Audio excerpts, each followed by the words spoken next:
in voice or acting, and what advice do you have? I'm a theater student and I'm aspiring to be any kind of performer, whether it be voice or stage or film. So what kind of advice would you have for me or for any of the other people? And also, I know Ellen, you told me your husband isn't here, but being the wonderful singer you are, I was wondering if you might serenade us on the pillow. Oh, I love that too. For a buck? Well, why don't I do that on my panel tomorrow?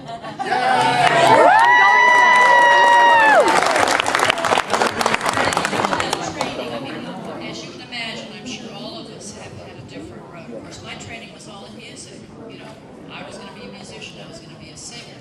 And it was when I got out of school that I realized, oh, if you want to be on stage, Ellen, you have to know how to act. So then I got into acting classes, and I took a lot of dance classes too, because I do musical theater. So, you know, you do your formal education, your formal training, and then you realize what else you need to know how to do, and you have to add that. So for me, my training, I didn't have any training in voice acting. Like I said before, I was a stage actor. I still am. And I got lucky enough that a friend of mine needed a voice thing done, and he needed someone quickly, and I was like, yeah, sure, I'll do it. So I went down and I did it, and the training that I got from him, which is the training I've had until this day, is move your arms when you talk. Because I was used to being a stage actor, but when I got in front of a mic, I was just like, and that's when he said, you know, so I was like just stiff. I couldn't, I wasn't acting anymore. And so he's like, it doesn't matter that nobody can see you. Keep acting like you would act if you were on stage, and use your body, and they'll see all that in your voice when they hear it.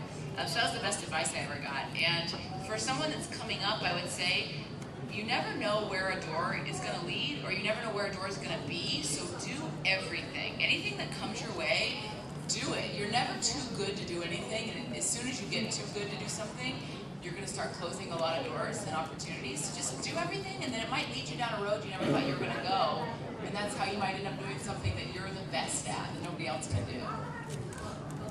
Good job, Amber. It's like I'll rate for Amber now.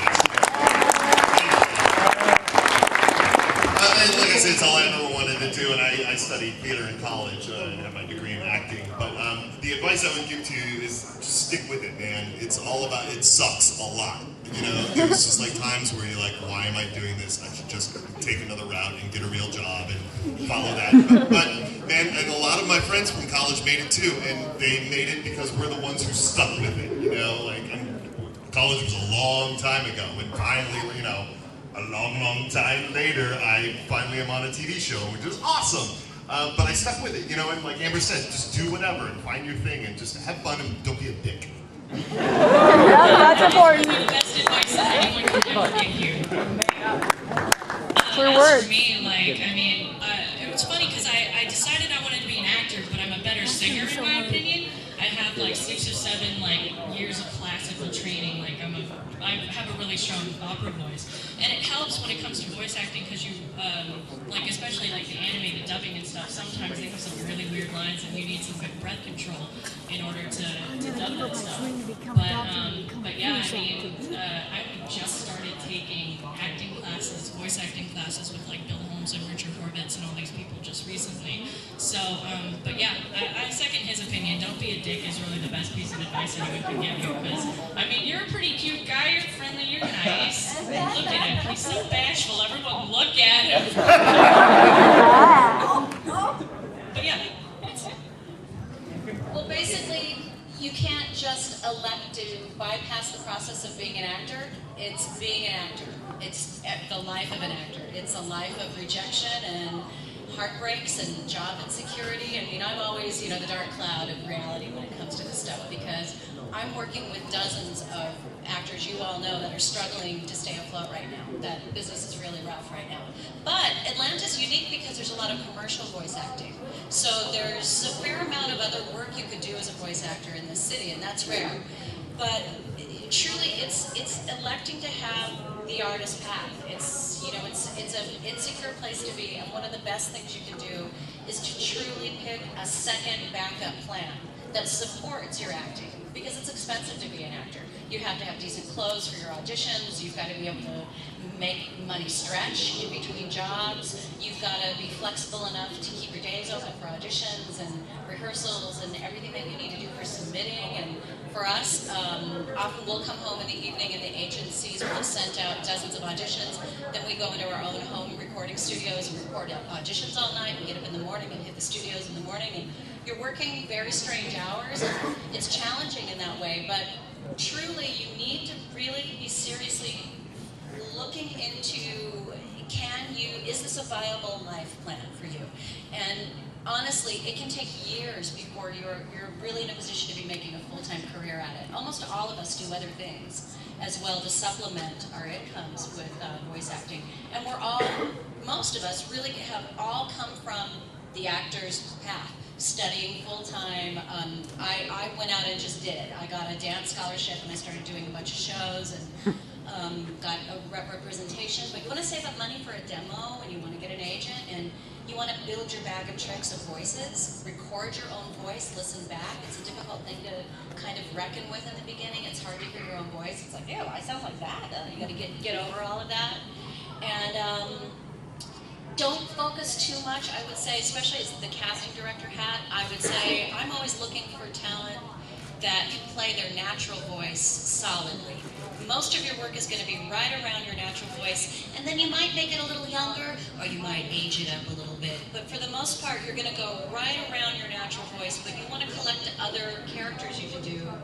Impersonations aren't going to get hired a lot. You know, doing another animated character's voice so you can match it, you're probably not going to use it that much. But find your niche. And you know, like a lot of agents will say, the big key phrase I hear so often is, let's hear your money voice. What's your money voice? You know, so you need to know how you can be marketed. And these are all, it's like being your own manager too.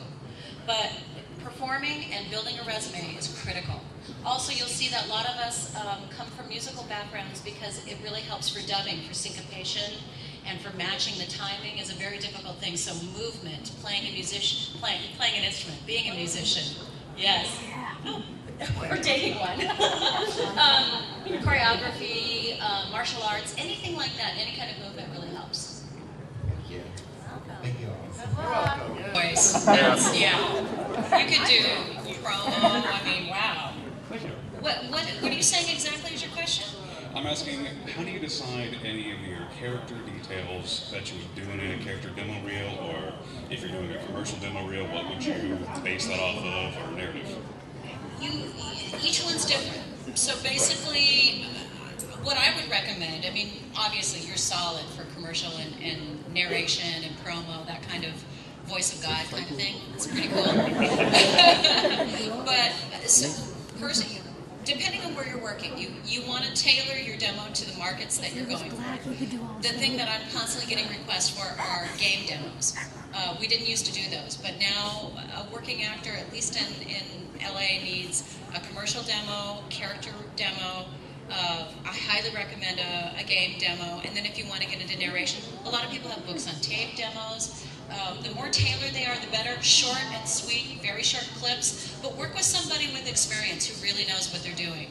In Los Angeles, we have a voice actor's guide that lists all the legitimate studios, agencies, production houses, workshops. I don't know out here, but I'm sure there's probably a resource. Do you guys know if there's a resource like that for good studios or coaches or classes? I'm sure if you do your research online, get referrals from people that are working or getting going. You know, when you go in and work with a demo producer, you're hiring them. They are your clients. So listen to their work and be cautious and see if you have a connection with them. If you're not connecting with that person and you're just going, oh yeah, okay, sure, that might not be the best relationship, you know. A good way for you to kind of get an ear for good demos and bad demos is by going on voicebank.net. They have a ton. Like you can go to any agency in LA, any agency in the country, and listen to their entire roster of male and female actors. And I mean, you could probably find some local agents in Atlanta too, and submit to them because Jesus, you have an amazing voice. Yeah, there's a guy named. Are you local? You local? Yes, I am. Yeah. Richard Hutchins is Hutchison. Doesn't even know know what he's talking I don't know. He never calls me anymore. Richard Hutchison. Talk about it, Amber. I don't. He's not my agent, but there is a guy in town called Jeffrey Umberger with the Umberger Agency who's new and great and looking for people. Umberger, and we should just call him right now in front of everybody. I'm joking. But yeah, Jeffrey Umberger. He's really, really great and super, super sincere. And one thing I would say is, I had a very embarrassingly bad voice demo, and I didn't know it was bad until I sent it to an agent in LA, and they like just reamed me out. It was awesome. I learned a lot from that. And what I learned is let people that know what they're talking about listen to it before you send it to somebody really important. Fair enough. It's good to get feedback, even from amateurs, just to get some feedback, play it, and get used to hearing it. And seriously, you could just talk and make money. Yeah, seriously. I would give you $1 right now. I wish I could do that. But I'm in college right now, I just need to get through that process. Yeah, I just want to listen to you talk. I know, it just sounds fake, it's so good. I want to go to bed and listen to you talk. That's not sexual. You're just saying. I mean, seriously, you might want to just volunteer for some of the local radio channels or college channels, or, I mean, you've got a great radio voice. Thank you. And just getting used to reading copy cold and making deadlines and speeding it up and matching in the spot length, things like that. Just practice that stuff, but a good workshop would be fantastic for you. Have you studied? Actually, yes, some of it, and I've also done some work on the Voice Actors Alliance forum boards, if you've heard of that before. I have. I don't know exactly what it is, but I've heard it. It's just usually where a lot of users post. Either they're doing a video and they need voice actors for it, or some voice actors actually put their demo tapes on that site itself. So I guess it would be sort of like, what did you call it, Voices Bank? Yeah, voice bank. Yeah. Voice bank, okay. Voice bank is a good resource. Yeah, so when you're getting ready to do a demo, that was great advice. Always listen to a bunch of people's demos and pick and make notes, what you like. Oh, that's a cool thing. Oh, listen to the variety, the way you record all your spots, but then you really need help with a producer to decide how to thread them all together. And the thing to keep in mind is that people's attention span is ridiculously short, so short and sweet, and move on to the next voice. Even if it's just a shift of energy, it could be your regular, like your money voice is your voice. So you just would want to have different kinds of energy levels and projection and stuff like that. Kind of, because often when I'm casting, I'll play demos for a client, and I'll say, okay, no, the voice is coming up. Okay, well, that's an accent, and that's a kid's voice. Okay, well, no, her real voice is coming. Oh, okay, there it was. Oh, it's gone now. And they're like, I just want to hear what she sounds like naturally. So you want to be sure you have a lot of that in there. Okay, thank you.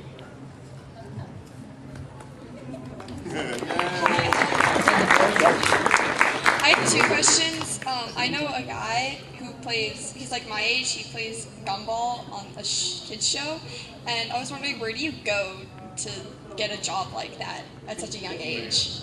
Are you saying an on-camera character? No, it's a voice dub. It's a cartoon. It's on Cartoon Network. Yeah. I was wondering where you go to get a job that young. Oh, casting being a kid? Yeah, he's 12, is my age. Oh, a lot of, my agency, Osprey Agency, features, and they handle all the, Dakota Fanning and her sister and all the big children on camera and child talent. Even if you're like 17, they still kind of call you that. But an agency that specializes in children's division, that really, I started out as a child actor. I mean, I wasn't doing a lot, but I was getting, I was getting sent out. I was working. I was doing musical theater and stuff. You can do that. A lot of shows that I cast, they want real children, and I have to make a case to say, well, let's at least read some adults because of labor laws and how long they can work. There's a lot that goes with that. And you're local also? You live here? I live about an hour away. Okay, there's quite a few. Almost every big agency in Atlanta has a children's division, and they all do voice work. So there's one called Hot Shot Kids that's part of a bigger agency. So if you just Google like Atlanta talent agencies with children's divisions, you'll find tons of stuff, and that's the best way to get started, really. Yeah, and if Gumball's your pal, like, is it the kid really your pal? No, he's a cousin of my friend. Hit him up. But seriously, like, rubbing elbows is also the other thing of this business that, like, a lot of people don't talk about. It's a lot of times somebody, like, who you know will get you open doors that you never thought might open before. So if you can maybe befriend that guy, whether it be, don't hound him or anything, But if it's innocent and cool enough, you know, if you guys get along, he might help you out. Thank you.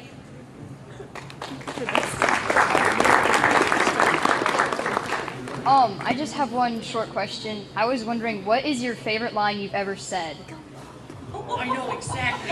I just recorded this actually, and it's like I'm voicing like 3 characters in this game, and this one is romanceable, and I had to say, "Would you like to warm my bed and between my loins?" I got paid $500 to say that.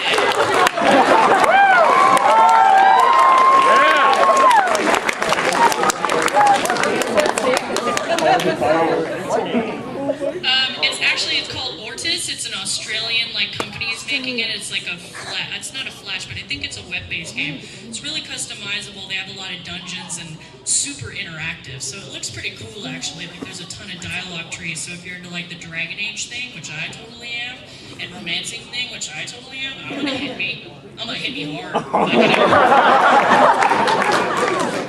But yeah, they have like a demo trailer of some gameplay on YouTube. Ortus, O-R-T-U-S.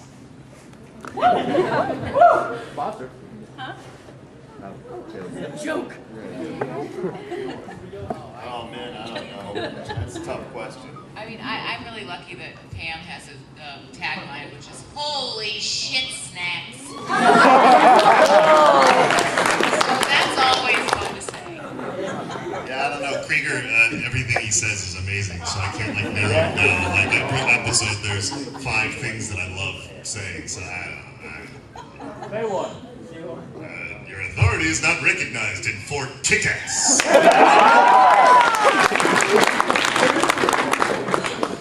I played a Lush on Haregu Weta, and she just was constantly getting ready to drink. And one time she was partying in the jungle, and they turned off the music, and she turned to the camera and said, "Oh, I wanted to get jiggy with it." I kind of threw it in, and they let me keep it. Killing you and giving you good advice aren't mutually exclusive.